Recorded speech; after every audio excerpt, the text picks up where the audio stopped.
Bem-vindo ao Farmacêutico Mais Saúde.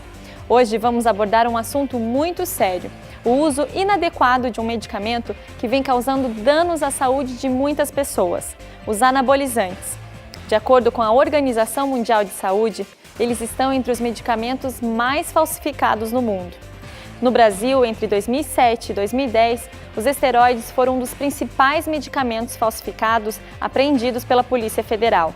Um agravante é que, apesar de somente ter sua dispensação realizada mediante receita, eles estão sendo comercializados indiscriminadamente na internet.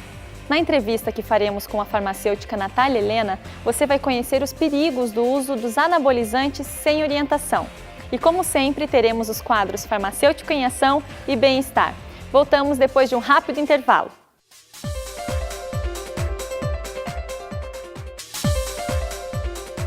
O assunto dessa edição do programa é anabolizantes. Quem conversa comigo é a doutora Natália Helena Oliveira. Ela é farmacêutica pela Universidade Federal Fluminense, no Rio de Janeiro, e tem pesquisa e artigo publicado sobre o tema. Obrigada pela presença. Eu que agradeço a oportunidade de estar aqui com vocês. Então, para começo de conversa, doutora, o que são anabolizantes? Anabolizantes são compostos naturais ou sintéticos que são análogos à testosterona, que é o hormônio sexual masculino, secretado pelos testículos. Certo. E para que eles são indicados? Eles são indicados para doenças como hipogonadismo, deficiência de retardo de crescimento, reposição de hormônio em homens idosos. Quando o paciente está num leito prolongado, ele acaba tendo um quadro de atrofia muscular. Então, esses anabolizantes podem auxiliar aumentando essa massa muscular. E também eles podem ser utilizados como terapia adjuvante em doenças que têm uma alta perda de peso, como a AIDS ou câncer. Certo. Doutor, e como os anabolizantes agem no organismo? Bem, após se ligarem aos seus receptores, eles desencadeiam a síntese de diversas proteínas. E essas substâncias, eles agem em várias partes do nosso organismo, como tecido adiposo, ossos. E, no caso, eles vão sempre ter uma resposta fisiológica anabólica e androgênica. A anabólica está sempre relacionada a esse crescimento da massa muscular e o androgênico a essas características mais masculinizantes. Então, esses efeitos fisiológicos observáveis é o aumento da produção de pelos, sempre com distribuição masculina, estímulo das glândulas sebáceas, aumento da massa muscular, espessamento das cordas vocais. Certo, a voz fica mais grossa. Mais grossa, sim. Então, como você falou, é cada vez mais frequente o uso de anabolizantes para ganhar massa muscular, força e até rejuvenescer. Quais os riscos dessa prática? Existe tanto o risco relacionado aos efeitos adversos provocados pela substância e também o risco ocasionado na hora da administração da substância, porque os esteroides anabolizantes também têm a forma, no caso, de comprimidos, mas também têm a forma injetável. Então, na hora de aplicar, se for aplicado por pessoas que desconhecem a técnica, em ambientes que não são adequados para o uso, de medicamento injetável? Exatamente.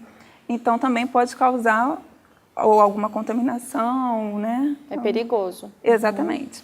E entre os efeitos adversos mais observados, em homens, você pode diminuir a contagem de espermatozoides, pode causar atrofia testicular, ginecomastia, pode causar infertilidade.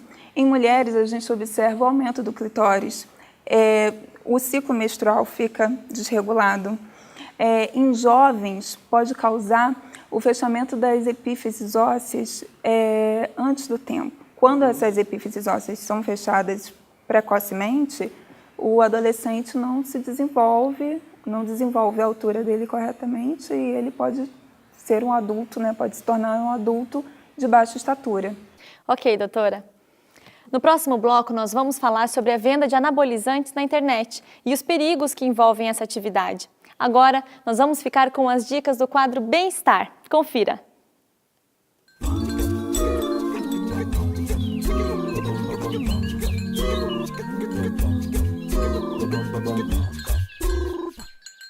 Se você quer perder peso, tome muito cuidado com o caminho que o levará ao emagrecimento. As chamadas dietas da moda, muito divulgadas na mídia, podem levar ao emagrecimento rápido, mas nem sempre são benéficas à saúde. O emagrecimento gradativo e lento é o ideal para o corpo. A fórmula para perder peso sempre envolve reeducação alimentar e prática de exercícios físicos. Por isso, o acompanhamento profissional é fundamental. O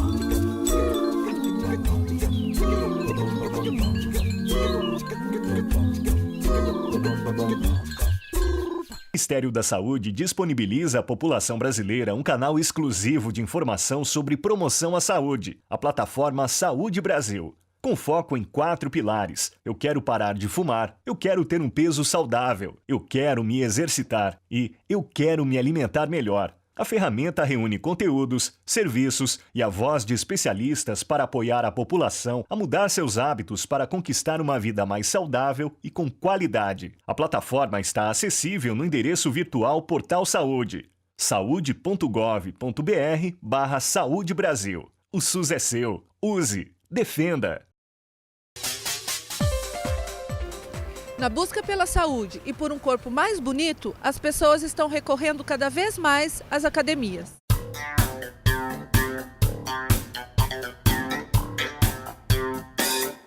Nesse ambiente, além dos exercícios, é muito comum o uso dos suplementos alimentares. Vamos perguntar então quais os mais consumidos. Normalmente eu tomo o Whey Protein, um BCAA junto com ele praticamente, e uma creatina, básico, sim. Somente isso. Antes do treino, geralmente a gente toma o hipercalórico, dá aquela estufada, para pegar um peso mais legal também, uma creatina, a gente toma bastante água também. Bom, antes eu costumo, assim, umas 2 horas antes, é carboidrato, né? Dá uma energia para vir treinar.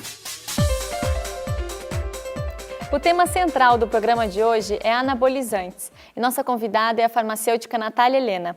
Doutora, quais são as exigências na venda desses medicamentos? Os anabolizantes são medicamentos controlados pela portaria 344 de 98. Então, eles pertencem, essa portaria, né, classifica ele na lista C5.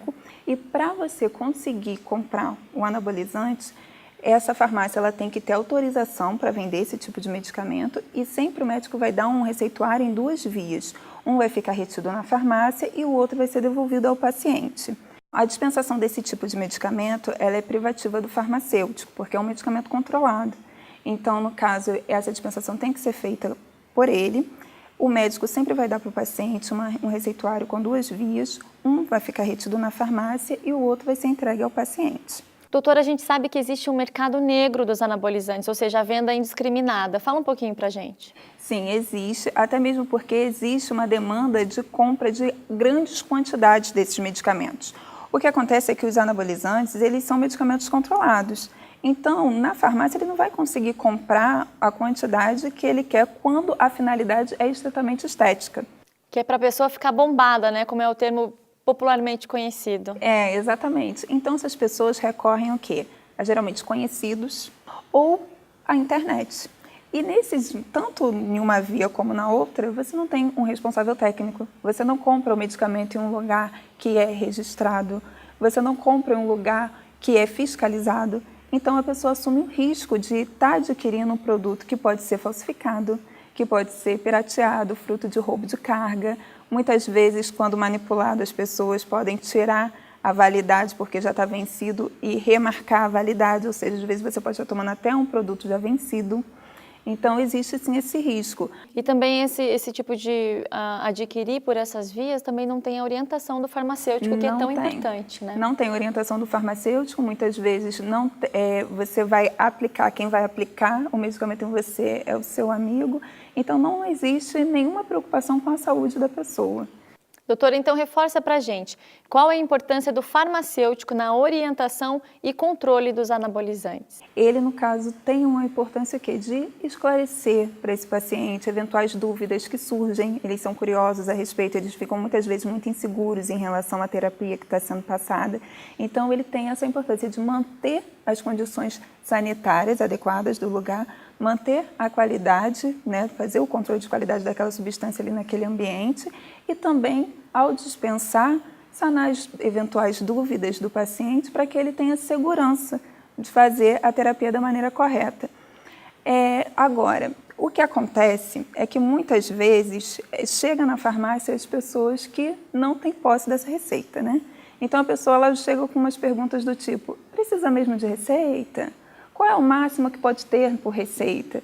Então eu acho que o farmacêutico é importante que ele tenha esse feeling para identificar esse tipo de paciente e tentar estabelecer com ele uma confiança, uma relação de confiança, que assim ele vai poder persuadir essa pessoa a tomar uma atitude favorável à saúde dela. Claro. Né? E também treinar é muito importante, treinar toda a equipe, porque muitas vezes as pessoas que querem dar esse passo, ou seja, usar de uma maneira indiscriminada esse tipo de medicamento, muitas vezes ele não chega ao farmacêutico, né, que é a figura assim, da saúde, né, que é mais importante.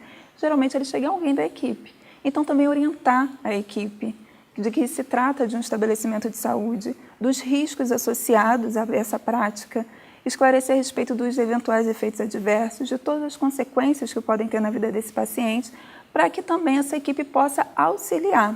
Então, o farmacêutico ele é esse gestor, né?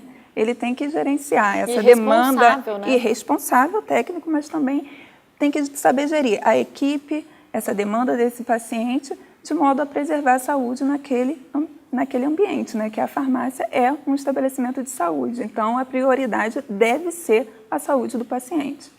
Fica a dica, então. Conte sempre com o seu farmacêutico. Doutora Natália, muito obrigada pela sua presença e pelos esclarecimentos. Eu que agradeço a oportunidade.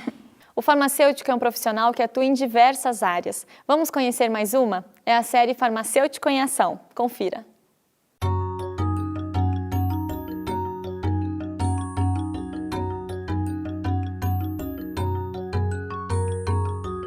O que é de fato terapia nutricional?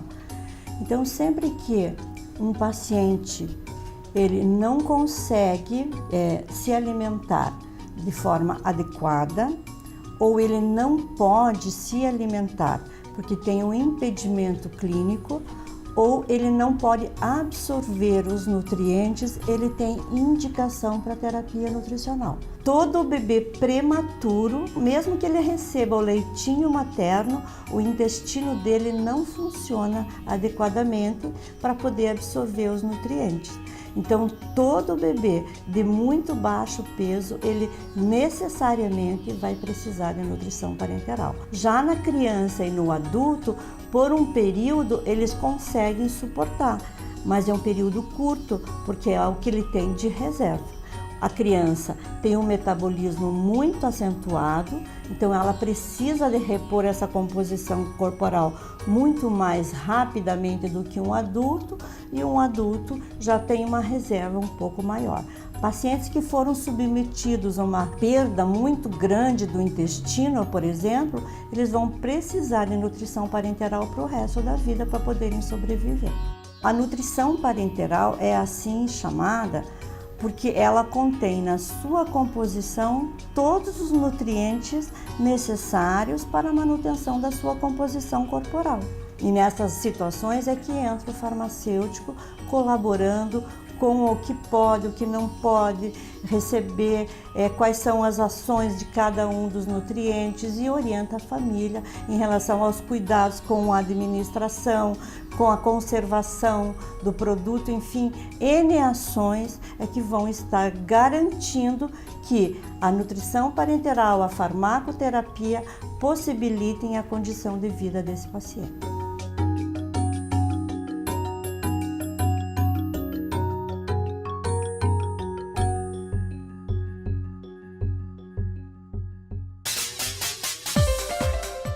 Por hoje é só. Curta a página do Conselho Federal de Farmácia no Facebook e interaja com a gente. Lá você vai encontrar as matérias e entrevistas exibidas aqui no programa. Até mais! Tchau!